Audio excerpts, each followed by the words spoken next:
We've got a health care bill that is becoming, every day will become more apparent how much it does for people and businesses in terms of cost and availability. But because there was no public option, some of them are so angry they say, we're not going to participate. Vice President Joe Biden, in his interview with Lawrence O'Donnell last night, apparently the White House surprised the base is upset with a health reform law that doesn't actually reform anything about our health care system, which takes us to Cenk Uygur and his Daily Rant. Mr. Uygur, the floor is yours. Thank you, Dylan. There's Joe Biden, perfect example, saying that his base is whining. The president said that the actions of the base is inexcusable and irresponsible. How dare they challenge the president?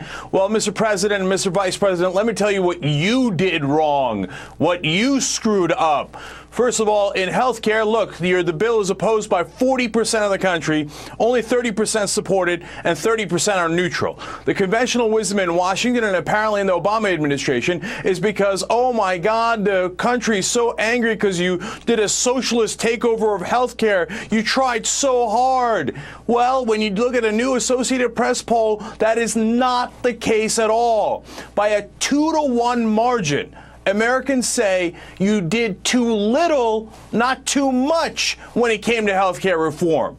That's what we were trying to tell you. We were the messengers. We were your friends. We were trying to look out for you and tell you you're not doing the right thing. The great majority of the country is looking at it going, my God, my health care bill is still going up. Nothing has changed. The system hasn't changed. We're not the ones who created this problem. We're not the ones who are your issue. You should have done the change you promised us. The same Associated Press poll has 25% of the country says that we should only do a little bit of tinkering with health care reform. The rest of the country, the overwhelming majority, says we needed real change, big change, and you didn't give it to us. You gave us the same big drug deals, big pharma deals as Bush did, identical. And if in return we had actually gotten a little bit of changing of the insurance system, we could have lived with it. But you didn't try for single payer. You joke about that. No way you were going to try for that. Medicare buy-in, you didn't try.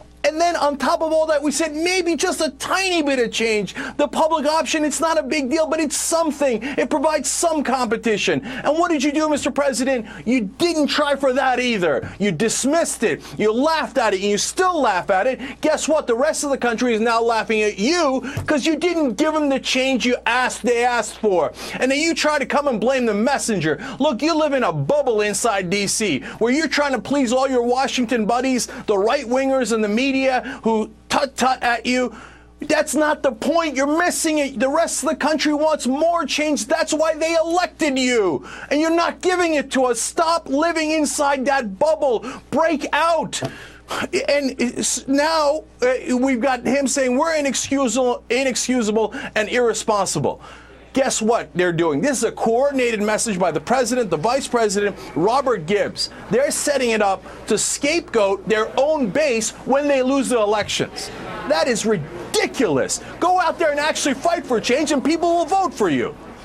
Maybe they're the ones that need to buck up, Cenk.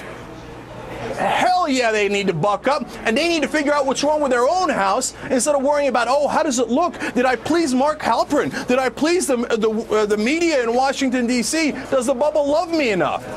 Cenk, that was a fantastic rant, and I agree with you.